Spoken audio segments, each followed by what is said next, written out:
Meus amigos, bom dia. Vamos ver hoje o capítulo 7, Informações de Alzira. E antes da gente começar, vamos só recapitular rapidinho. Nós estamos acompanhando a dona Evelina e o senhor Ernesto. Os dois despertaram após a desencarnação num hospital na vida espiritual. Eles se encontraram lá no hospital, estão conversando, e os dois acham muito estranho o hospital.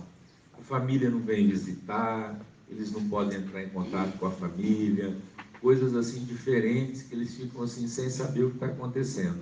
Eles chegam a pensar que o problema que eles tinham, levou-os a esse desequilíbrio mental. Então eles acham que eles foram internados porque eles deviam estar com algum problema mental, porque é tudo diferente, lá onde eles estão, E o último momento que a gente viu foi quando eles desceram para a praça do hospital ali, e uma senhora, dona Alzira, vem até eles, conversando também, falando do hospital. Ela disse para ele assim: tem gente aqui que fala que a gente já morreu, por isso que é tudo diferente.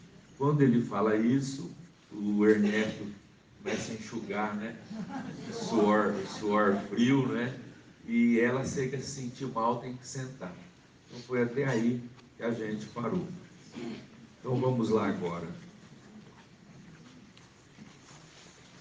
Dona Alzira é a fofoqueira de plantão, Ela vai falar tudo.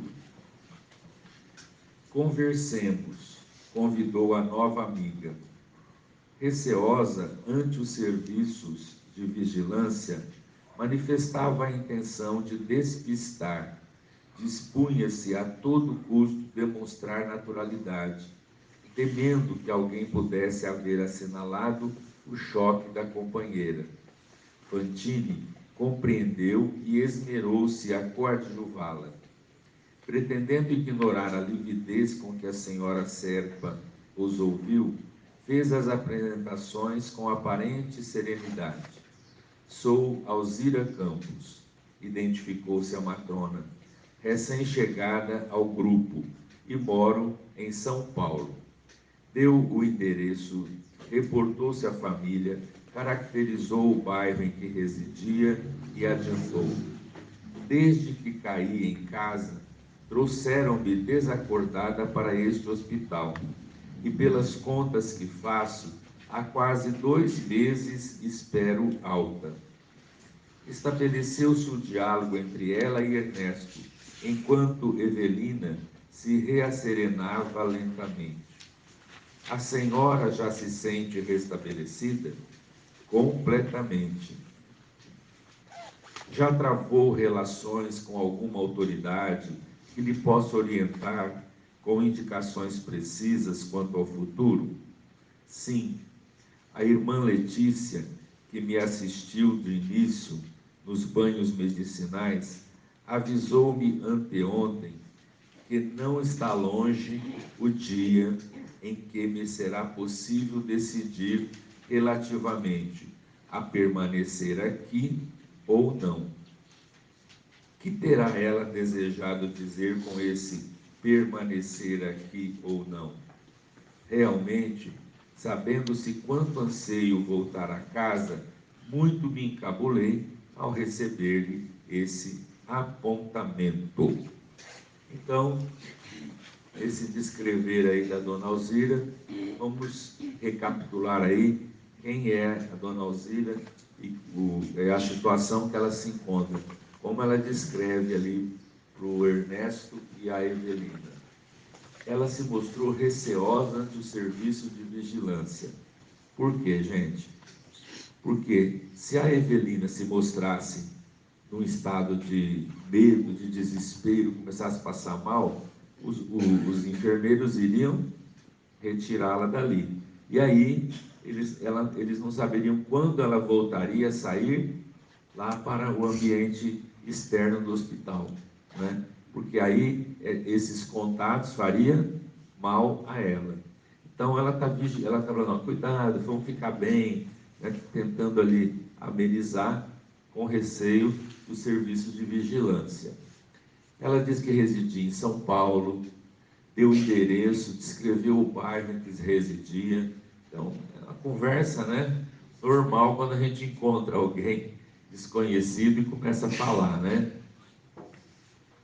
Ela reportou-se à família, todos, né, que nós estamos acompanhando aqui, lembram da família, quer entrar em contato. Ela teve uma queda em casa, veja só, uma queda e a pessoa desencarnou. São coisas assim, né, quando a pessoa tem que ir, vai, né? Conheci uma senhora que ela foi aguar um vaso de samambaia, subiu num banquinho que ela tinha, caiu também, bateu a cabeça e desencarnou. Uma coisa assim, né? Rápida, simples. E aconteceu isso com a dona Alzira. Aí trouxeram-na desacordada para este hospital. Ela sabe que ela acordou só no hospital, né? Ela sentia-se plenamente restabelecida. Quer dizer, eu estou ótima. Agora é só ganhar a alta, né? Estou esperando, né? E aí ele pergunta assim: você já informou com alguém? Você já está bem? Quando é que você vai embora e tal? Aí ela falou assim: eu já falei com a irmã Letícia, mas ela me disse assim: está chegando a hora de eu saber se eu vou permanecer aqui ou não. Aí o Ernesto fala assim: como permanecer aqui ou não? O que ela quis dizer com isso, né? Então ficou aí no ar, nessa essa questão aí. Então vamos lá. Nada mais indagou? Sim. Roguei mais claras instruções, pedi minudências. Ela, contudo, apenas me disse gentil: você compreenderá melhor mais tarde. Dona Alzira, sussurrou Ernesto com firmeza, a senhora não acredita que estamos numa organização de saúde mental, num asilo de loucos? A matrona relanceou o olhar em derredor, a feição de doente amedrontada com a vigilância de guardas severos, e opinou: se vamos examinar assuntos graves, não nos convém isolar a companheira. Nossa amiga Evelina pode acelerar o próprio refazimento. Peçamos para ela um tônico adequado. Conjugado ação e palavra, premiu o diminuto botão que se incrustava à mesa e surgiu um rapaz de serviço, diligenciando saber em que lhes poderia ser útil. Alzira encomendou refresco para 3. Qual o sabor? Maçã.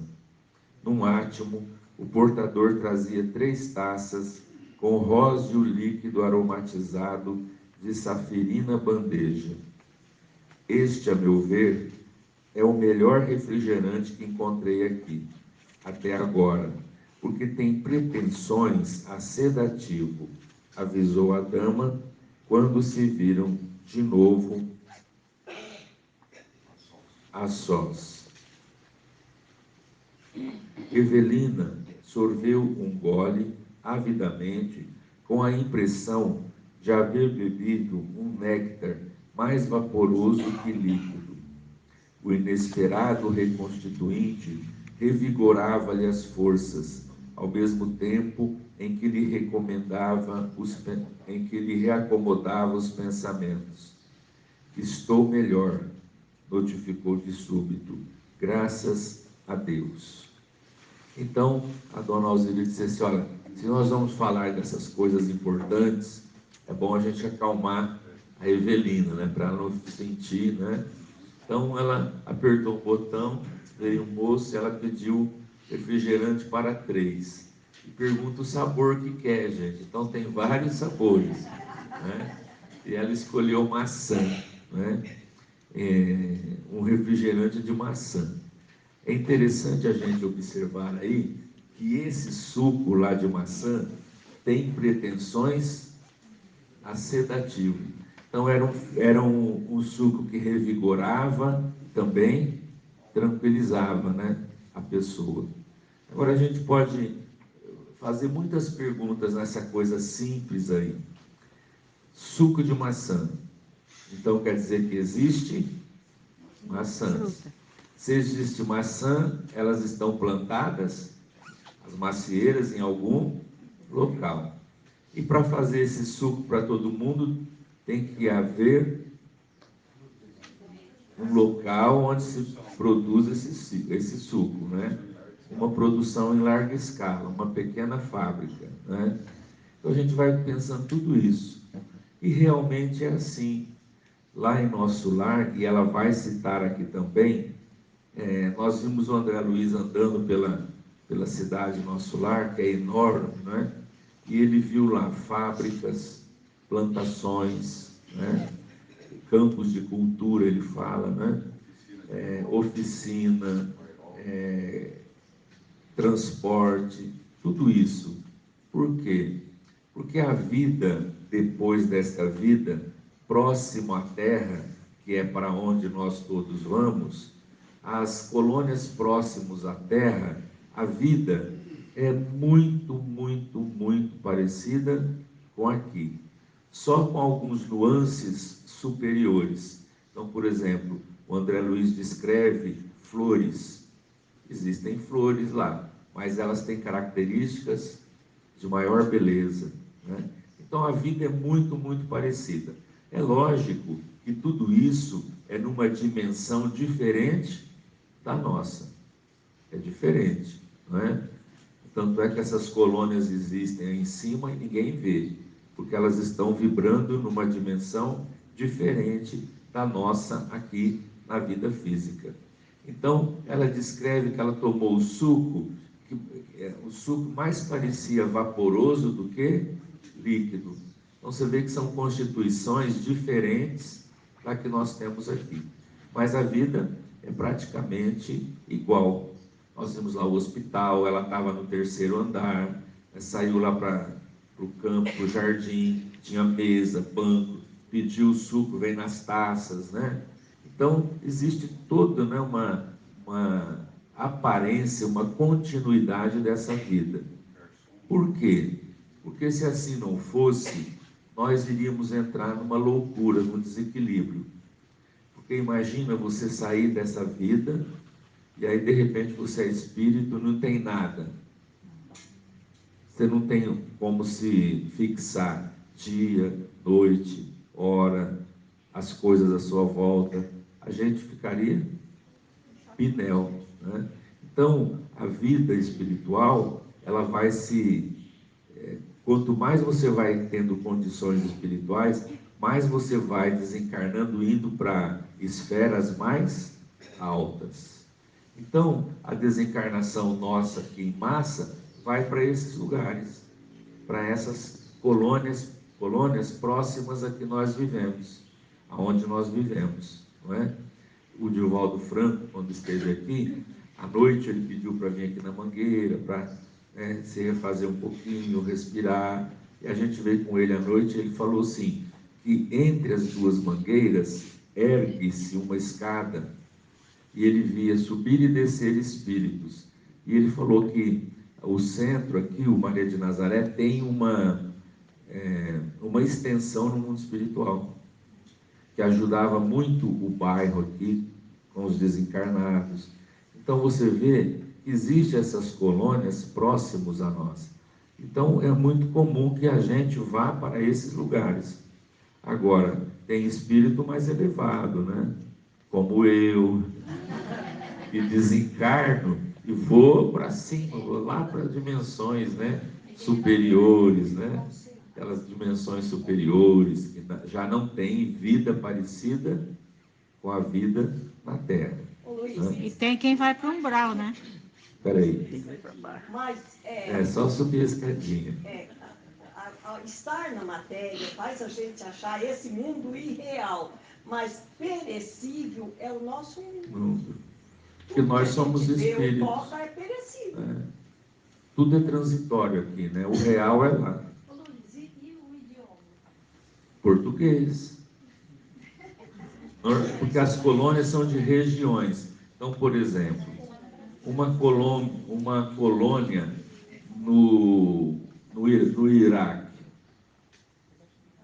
naquela região. Os espíritos desencarnam e vão lá para essas colônias, ligado ao país, à região, né? Então, a língua árabe, tudo, a mesma coisa, né? São coisas interessantes. Agora, trabalhos maiores têm situações diferentes. Por exemplo, no livro Memórias de um Suicida, ele mostra lá na colônia, que essa colônia, Hospital Maria de Nazaré, atende os suicidas de línguas latinas. Então, português, espanhol, né? Então, já é uma coisa diferenciada, né? Mas é continuidade, continuidade.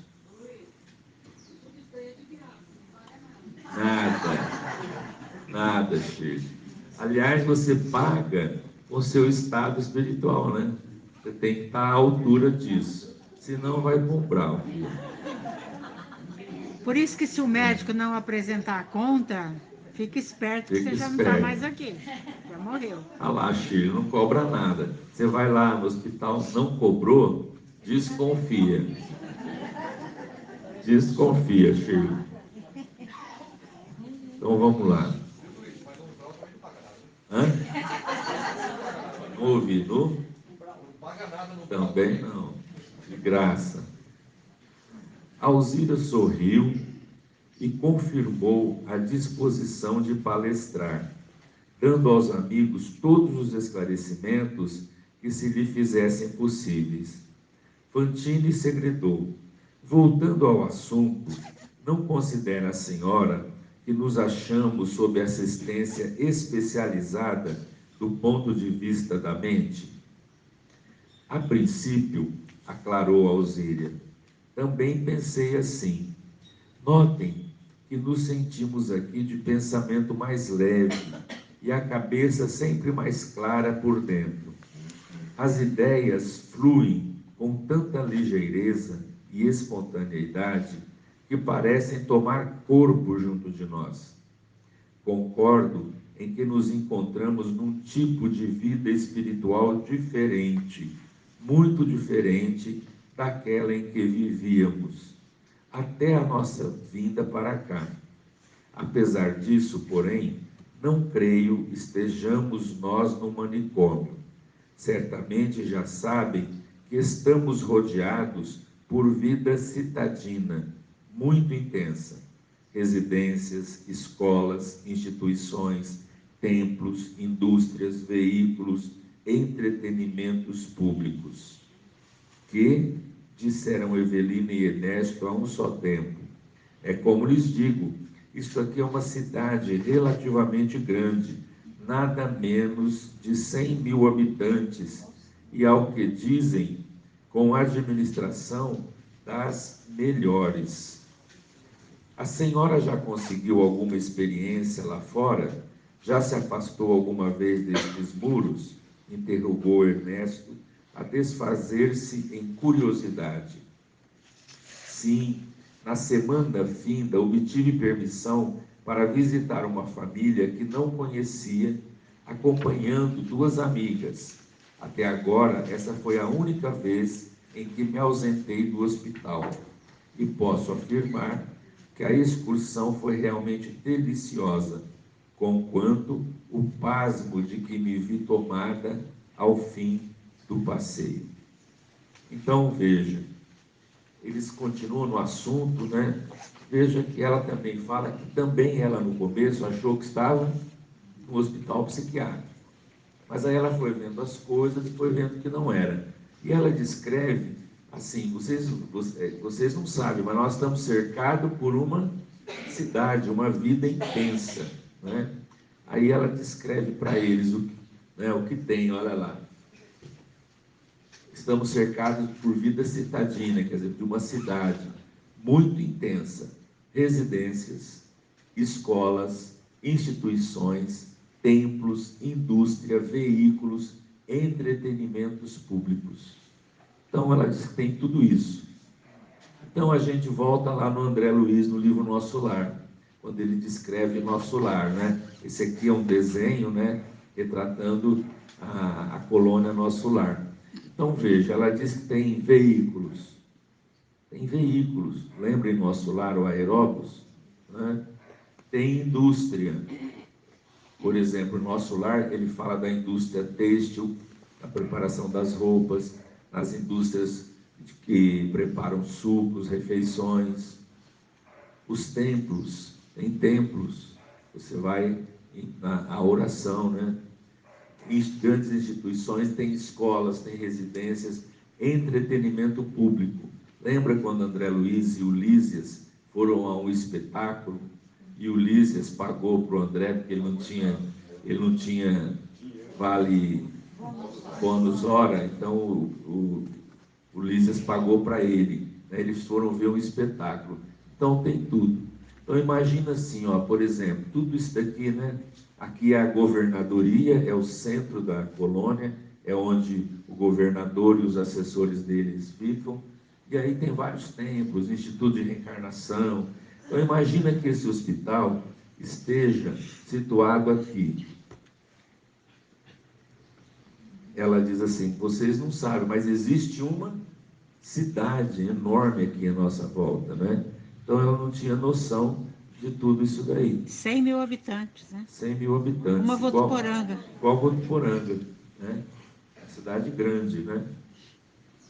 Muito bem.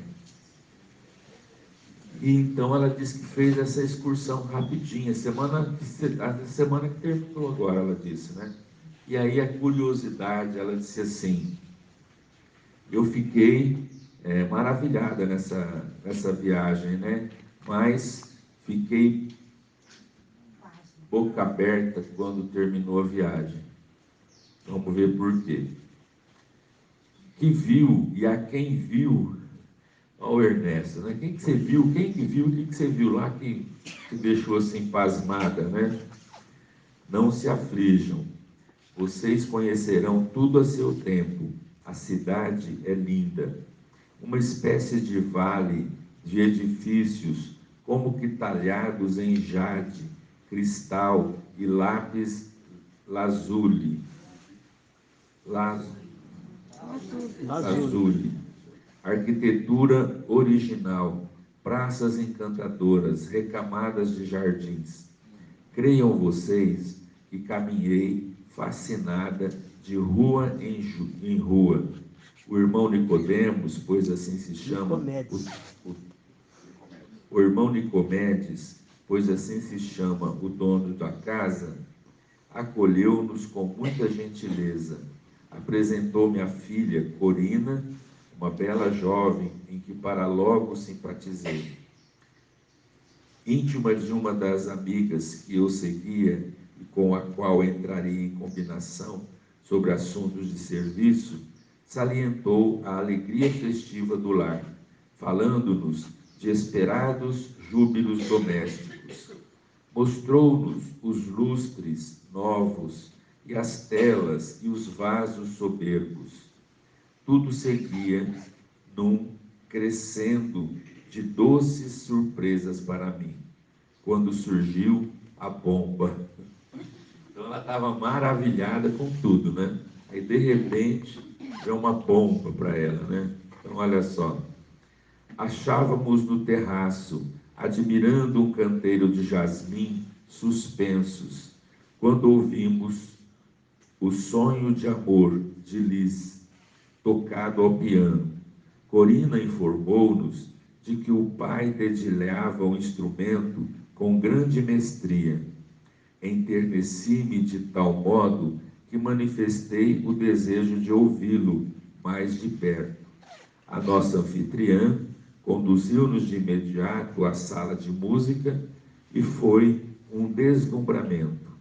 O irmão Nicomedes, absorto, revelava-se num mundo de alegrias profundas que se irradiavam da vida interior em forma de melodias, das notáveis melodias que se sucediam umas às outras. Em dado momento, apontei, ele parece mergulhado num longo êxtase. Toca como quem ora, ao que a filha respondeu. Estamos efetivamente muito felizes. Minha mãe, ao que sabemos, deverá chegar nesta semana. Ela está de viagem? Perguntei. Com a maior naturalidade, a moça esclareceu: minha mãe virá da terra. Quando ouvi isso, experimentei horrível choque, como se acabasse de receber uma punhalada no peito. Faltou-me o ar. Entrei desprevenida numa terrível crise de angústia. A simples ideia de que nos situávamos em lugar fora do mundo que sempre conheci me fazia voltar às dores anginosas que desde muito tempo não registrava. Corina me entendeu sem palavras e trouxe um calmante. Então, a moça falou com ela de maneira simples, né? Mamãe, nós estamos esperando, né? A mamãe vem, deve chegar essa semana. Aí ela é inocente, ela está viajando, né? Não, minha mãe vem virá da terra mesmo. Ela vem da terra. Para elas isso era natural. Para a Alzira isso foi uma bomba, né? Uma coisa, né, que explodiu ali para ela, né? E engraçado que, como todos os outros que nós vimos, quando ela pensou nisso, que eu morri, e lembrou da família, lembrou do que aconteceu com ela, ela começou a sentir angina, sentir-se mal, né? Cambaleando, aquela coisa toda. Então, toda vez que o espírito se liga muito emocionalmente ao que aconteceu a ele, as coisas do corpo físico, ele começa a sentir todo esse desequilíbrio lá no perispírito, né? Então, ela também ficou desesperada. Agora, imagina a dona Evelina e o senhor Ernesto. As coisas vão se juntando, né? O hospital é estranho, as pessoas são estranhas, não posso visitar a família não pode vir aqui. Negócio estranho, né? Está bem estranho. Então, vamos lá ver o Ernesto diante dessa notícia aí, né? Meu estado de perturbação, ao que observei, se comunicou a todo o ambiente, porque o dono da casa interrompeu-se de improviso quando executava um belo noturno. Via-me prestes a desmaiar. O pequeno grupo congregou atenções junto de mim e fui levada para o ar livre. Sentaram-me numa poltrona de pedra, semelhante ao mármore. Tateei com força o respaldar da curiosa cadeira e, ao verificar a dureza do material sob minhas mãos, comecei a tranquilizar-me. Em seguida, olhei para o céu e vi a lua cheia, fulgindo com tanta beleza que me asserenei de todo. Percebi a sem-razão do meu susto e refleti de mim para comigo. Por que não existirá uma cidade, uma vila, um lugarejo qualquer de nome Terra? O quadro que me cercava era positivamente um recanto do mundo. Indiscutivelmente, a esposa de Nicomedes estaria sendo esperada de alguma aldeia anônima. Ruminava minhas conclusões quando o chefe do lar indagou, compadecido: há quanto tempo nossa irmã Alzira está conosco? Pouco mais de 2 meses. Participou uma de minhas guardiãs. Nada mais se comentou a meu respeito. A visita foi encerrada. De retorno ao hospital, as irmãs a quem seguira, por sinal, 2 excelentes enfermeiras, não fizeram a mínima referência ao meu sobressalto. Então veja só, ela tomou um choque, aquilo foi uma bomba, né? E caiu. E ela ficou perplexa, né? Não é possível que eu estou morta, né? Não é possível.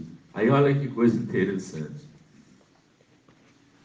Sentaram-me numa poltrona de pedra, semelhante ao mármore. Tateei com força o respaldar da curiosa cadeira E ao verificar a dureza do material sobre minhas mãos, comecei a tranquilizar. Porque essa coisa toda de estar morta, aí senta aqui. Se não está sentindo bem, senta aqui. Aí ela lembrou. Ai, graças a Deus, né? Não tem nada de que eu morri daqui, ó, é matéria, né? Tá tudo tranquilo, né?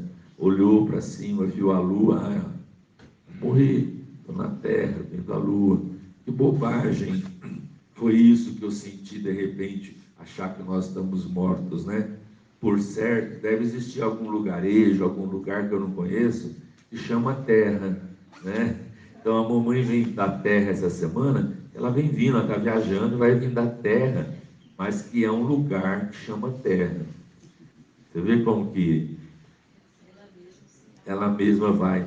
E como nós temos esse instinto para afastar qualquer ideia de morte da nossa vida, né? É uma coisa instintiva. Então ela, não, graças a Deus eu não morri, não. Tudo certo, né? Foi só uma bobagem minha achar que vinha da terra e que era lá da terra, né? É um lugarejo que tem esse nome. Aí ela vai descobrir devagarzinho, porque eles não chegaram nela, você morreu. Você morreu. Você vê, ela escuta. Tanto é que quando ela sentiu mal, eles perceberam. Aí ele perguntou ao homem: quanto tempo a nossa irmã está entre nós? 2 meses, respondeu uma das que estava acompanhando ela. Aí ele falou assim: então ela não está inteirada das coisas, né? Então veja que eles vão devagar. Estou imaginando assim as lições que tem nesse livro, para quem participa da sessão mediúnica na doutrinação, quanto que esses ensinamentos É importante. auxilia a gente, né? Em analisar aquilo que você vai falar, conversar com o espírito, né? Porque A situação que ele está passando. Porque nas reuniões mediúnicas de atendimento a espíritos sofredores, muitos deles falam isso. Eu não morri. Onde que eu estou? Que lugar que é esse? Por que eu estou assim meio perdido, não sei o quê? E quem vai conversar, dialogar, doutrinar o espírito, tem que ter essa sutileza, né? Essa perspicácia. Não falar assim, meu filho, você morreu, vamos falar logo, você já era. Isso causa um choque no espírito, né? Então tem que dizer, não, você está aqui num lugar onde todos te querem bem, você vai ficar bem, vai melhorar, não se preocupe, vai falando assim, né? Eu estou bem, avisa minha família, manda me buscar. É. Eles não vêm me buscar, não vêm me ver. Minha família não vem, onde que está todo mundo? Então eles ficam nessa confusão, né? Então tem que ser paulatinamente. Aí ela diz assim: não tem trocado ideias com mais ninguém? Objetou Fantine, interessado. Apenas durante os banhos ouço uma que outra companheira. Em cada uma encontro a dúvida pairando. A maioria supõe que nos vemos defrontados por outra vida. Nenhuma delas tem certeza absoluta, interveio a senhora Serpa. Unicamente a senhora Tamburini se mostra plenamente convencida de que não mais nos situamos ao domicílio terrestre. Contou-me que vem frequentando um gabinete de estudos magnéticos, aqui mesmo, em nossa organização hospitalar, e sujeitou-se a testes que lhe deram a confirmação de que não está de posse do corpo físico. Escutei-a com atenção, e ela acabou convidando-me para algumas experiências, mas agradeci a gentileza sem aceitá-la. Essas histórias de clarividência e reencarnações não se afinam com a minha fé católica. Ah, a senhora é católica? Interrompeu a Evelina. Oh, sim. E já que respiramos no clima de grande cidade, não temos aqui sacerdotes? Sim, temos. Já se entendeu com algum deles? Estou convidada para visitar uma igreja e farei isso logo obtenha permissão. Devo, porém, dizer-lhes que, segundo informações de boa fonte, os padres são muito diferentes nestas paragens. Em que sentido? Dizem que são sacerdotes médicos, professores, cientistas e operários, e não se restringem aos serviços da fé. Prestam socorro espiritual eficiente e positivo em nome de Jesus. Fantini observou que o pátio esvaziava. Todos os doentes se recolhiam. Alzira, a nova amiga, apalavrou o nosso encontro para depois, enquanto cumprimentava as despedidas. Logo após, Ernesto e Evelina regressaram aos aposentos na expectativa de se reaverem no dia seguinte. Então, olha só, 2 pontos interessantes aí para a gente ver. O primeiro é esse aqui. Ela diz assim, mas a senhora está aí, a senhora tem alguma experiência, ninguém falou nada, como que as pessoas encaram esse local aqui? E aí ela disse, olha, tem uma que me disse que nós já morremos e me convidou para algumas experiências que confirmasse isso. Aí ela agradeceu, mas não quis ir. Ela falou assim, esse negócio de reencarnação, de clarividência, de ver as coisas, não se afinam com a minha fé católica. Porque a mulher deve ter dito para ela assim, olha, eu frequento aqui um gabinete, eu já posso ter certos esclarecimentos, e lá eu estou confirmando, através de estudos de reencarnação, de clarividência e tudo mais, que nós não estamos mais na Terra. E a moça, a Evelina, eu agradeço, mas não aceito, né? Porque isso tudo não tem nada a ver com a minha fé católica. Então veja, a questão do esclarecimento também na vida espiritual vai depender muito do estado de cada pessoa. Então, por exemplo, a dona Evelina, ela é católica. Na vida espiritual, ela continua sendo católica. Tanto é que ela vai para uma missa, né? Ela disse que vai agora essa semana, já está autorizada para ir numa missa. Então, ela vai lá na missa, na igreja. Então, veja, nesta colônia existem os templos religiosos, onde as pessoas continuam com a mesma fé e vão. Então, para a dona Evelina, entender coisas mais abrangentes vai ser para ela um pouco mais difícil, porque ela está acompanhada, ela está presa àquela concepção católica. Tanto é que ela pergunta, tem igreja? Então, e os padres? Tem padre sim, né? Então ela já fica com vontade de ver a igreja, o padre, porque isso se afina com ela. Agora veja, pessoal, como Deus é bom, né? Como a sua inteligência é soberana. A gente morre, não há um choque, uma violência, nós ficamos numa vida semelhante a esta vida, guardamos todas as nossas experiências, lá eu continuo com a minha fé, e lá tem a igreja da minha fé. Agora já pensou? Se chega lá, não tem igreja, não tem templo, não tem nada, nós temos que ter a mente humana. A pessoa não consegue acompanhar isso. Então a dona Evelina, ela vai tomar conhecimento mais amplo da realidade espiritual a pouco e pouco. O senhor Fantini já vai ser mais fácil, porque ele não tinha religião, ele estava estudando os assuntos espiritualistas, se interessando por tudo isso. Então ele vai ter uma cabeça mais fácil, mais aberta. Agora, não é todo católico que a gente vai ficar assim, como a dona Evelina. Há católicos que têm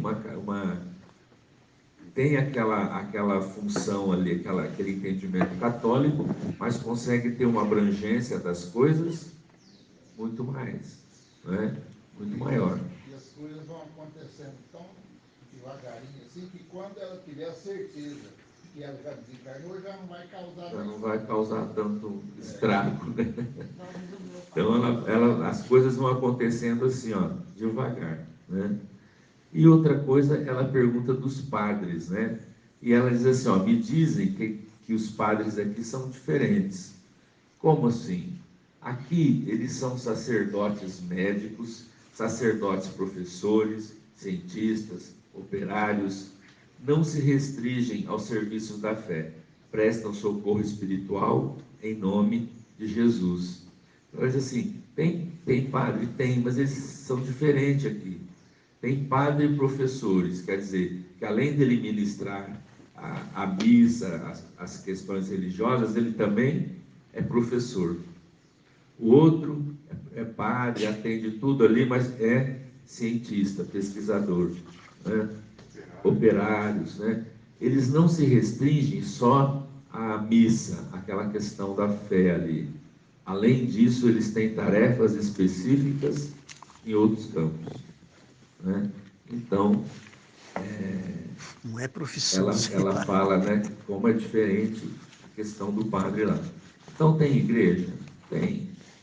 Tem culto protestante? Tem. Tem espírita? Tem. Né? Todas as religiões, né? Será que lá também tem templos Muçulmanos? não, aqui não vai Muçulmanos ter não, isso, né? né? Cultos da Umbanda? Também.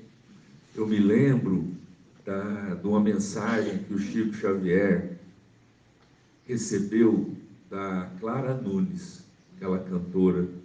Ela era muito ligada a Umbanda, a esses, né, orixás, candomblés, a rainha do mar, como é que é? Iemanjá, todas essas coisas, a cultura dela era essa, a fé dela era essa. Então, ela descreve na carta uma coisa muito interessante, que ela disse assim, que quando ela sentiu que ela estava já fora do corpo, porque ela tinha já um certo conhecimento disso, ela viu que as entidades vieram todas buscar a Clara Nunes. Então ela ficou emocionada, porque vinha assim, aquelas entidades, aqueles deuses, né, que ela acreditava. Todos eles de branco, com as flores e não sei o quê, um barco cheio de flores.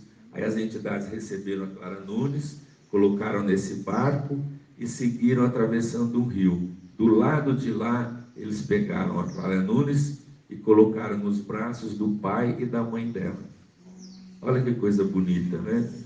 Então veja como tem detalhes do mundo espiritual que a gente não alcança, né? Muita coisa.